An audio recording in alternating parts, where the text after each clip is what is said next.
Hi everyone, my name is Christine and I'm from Bees Knees Art. I'm here today to show you how to make these cute little bunnies using homemade air dry clay. This was made from one batch. Today I'm going to go through the whole process and I'm going to make a double batch so we can make extra sculptures later on. Okay, so here are the things that we're going to need today. First we'll start with the ingredients. You're going to need some corn flour, some olive oil or some vegetable oil. I'm using grapeseed oil today, it does the same job. Some lemon juice and some white school glue or PVA glue. So those are the ingredients we're going to use. The tools that you will need is a microwave proof bowl. Don't make the mistake that I did the first time I made this and picked up a steel bowl. So you need to have a microwave proof bowl, that's very important. You also need a wooden spoon, a spatula, some measuring spoons and a couple of measuring cups. You will also need, once we have actually made the clay, we need to then do some kneading. When we do the kneading, you will need to have some baking paper of some kind, and that's what we'll be using to make all of the clay. What you will need later is some alfoil and some toothpicks. We'll be using those when we're actually making the rabbits themselves. So we won't need those right for now. We're going to use those later. As I said earlier, I'm going to be making a double batch. So I'm going to double all the amounts just so I can make a larger amount. But if you make the normal amount, which is using half a cup of the PVA glue and half a cup of the corn flour, that is what they would call in one batch. That will make your 2 rabbits quite easily. But if you need more because you've got more children at home, that's fine. You can just keep increasing the amounts and you will be able to make a larger batch. It may just take a little bit longer to do the mixing and the kneading. So what we're going to start off with is a normal batch would have half a cup of corn flour. I'm going to use a whole cup. So I'm going to pour that in now. Hopefully not get it all over the counter as I'm doing it. And I'll probably speed this up as we go.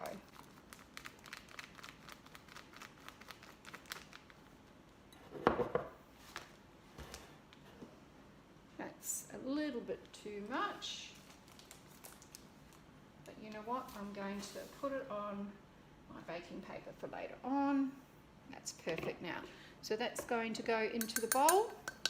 So I'll need 2 of these. Normally I'd use half a cup for one batch, but I'm going to use 2 half cups, which makes it 1 full cup, and I'm going to use that today to make my double batch. So here we go.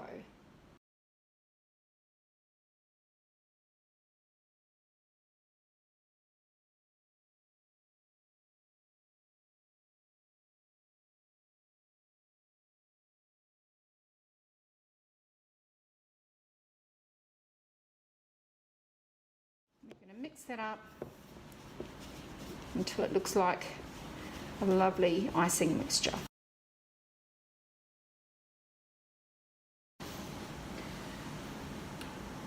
So the next step is we're going to add the oil and the lemon juice. So the oil, we would normally need 2 tablespoons of oil for a single batch, but because I'm doing a double batch, we will need 4 tablespoons. 1.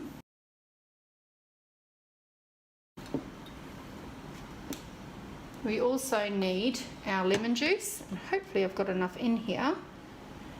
We need, normally one batch would be 1 tablespoon. We need 2 tablespoons to make a double batch, just enough. Okay, so the next thing we need to do is we need to mix this in so we don't see any of that liquid.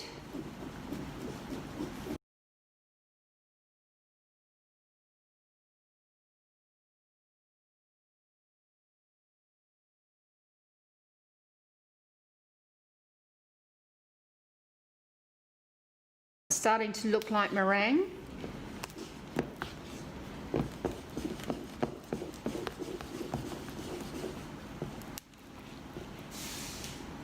Okay.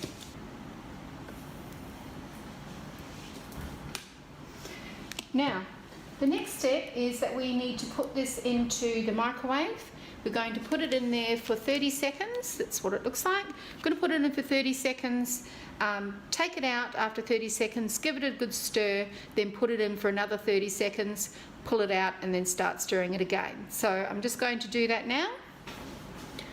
So this is what it looks like after just using it, putting it in the microwave for 30 seconds. Doesn't look too different. It's actually started to thicken a little bit. We'll give it a little bit of a stir, and then we're going to place it back in the microwave for that second lot of 30 seconds. What it looks like, it starts to sort of get a little bit fluffy looking on the walls of the bowl.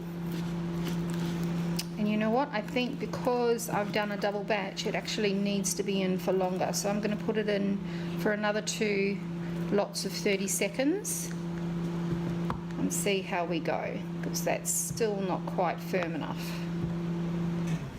So if you were doing a single batch, you would only need the 2 lots of 30 seconds. Because I'm doing a double batch, I'm going to put them in for another batch of 30 seconds, see how it is, and if possible, and probably need to do a 4th one as well. So we'll see how we go with that. Okay, back again. So what I ended up doing was putting it in for a further 30 seconds, or a third time of 30 seconds. And then when it came out, it was still slightly sticky on the bottom, a little bit runny on the bottom. So I put it in again, but then I did them in 10-second batches, and I only did 2 lots of 10 seconds. So that's got it to this consistency that I have here now. So it really looks like a sticky dough now. So what we're going to do is we're just going to basically, while it's cooling, we're just going to move it around in the bowl.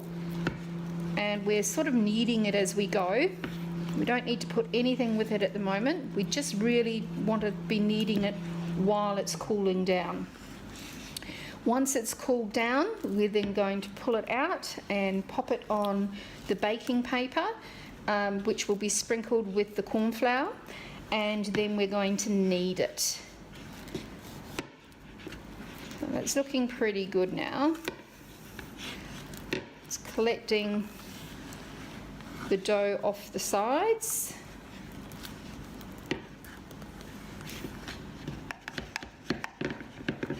Still a bit warm.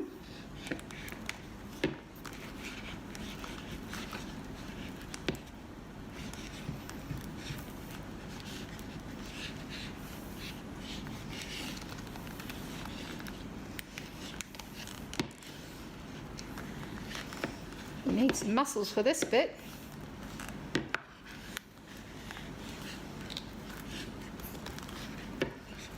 Okay, that's pretty good. Still fairly warm, but it's touchable. So I'm going to pull it out. This is the messy bit. And we now need to move those things out of the way.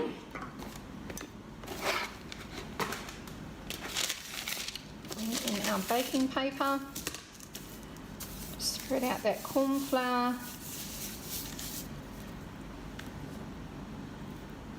And this is where the kids can have some fun when you get them to knead it. Will be very sticky in the beginning.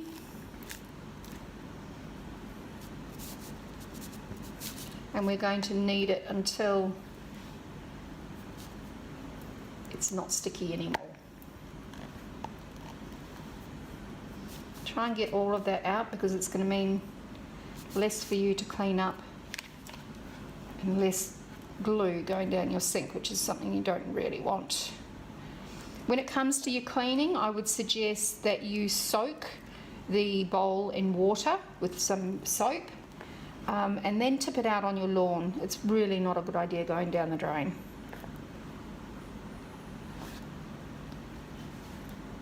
Once the majority is off like that, then you can then give it a good wash.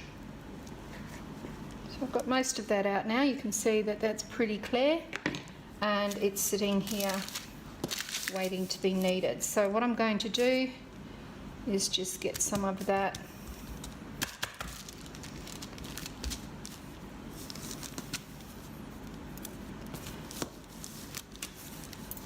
It is still quite warm, so just watch your hands. And we're just going to knead the dough.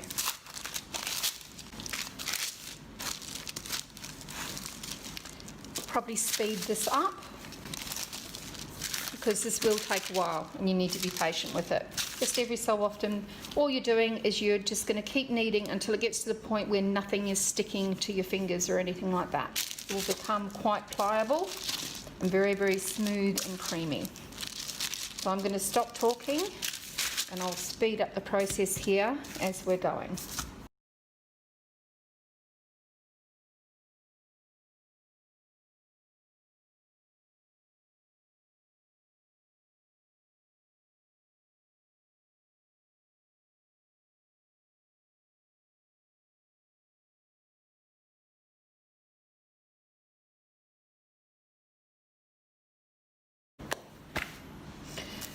Okay, so I have washed my hands just to demonstrate to you what the clay should be like when it is ready. So it means that when you can pick it up and you can play with it in your hands and you're not getting anything too much stuck on. You might get the one or two little tiny pieces, but if it's fairly sticks together pretty well and you're not getting that sticky goo all over your fingers, it means it's ready to go.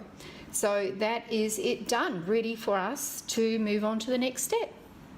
Hope you enjoyed that. I did find that this process did take longer than it did for my first batch. I think because it's a double batch, it took a lot longer and a lot more corn flour to get it out of that sticky consistency. So you may find that you don't have to do it as long. Just every so often, pick it up, test it out, see how much stickiness you're getting over your fingers. If it's staying in a fairly good clump, you're not getting that stickiness coming off the sides of the clay, it means it's ready to go. I'm now going to get me set up ready to show you how to make the bunny rabbit.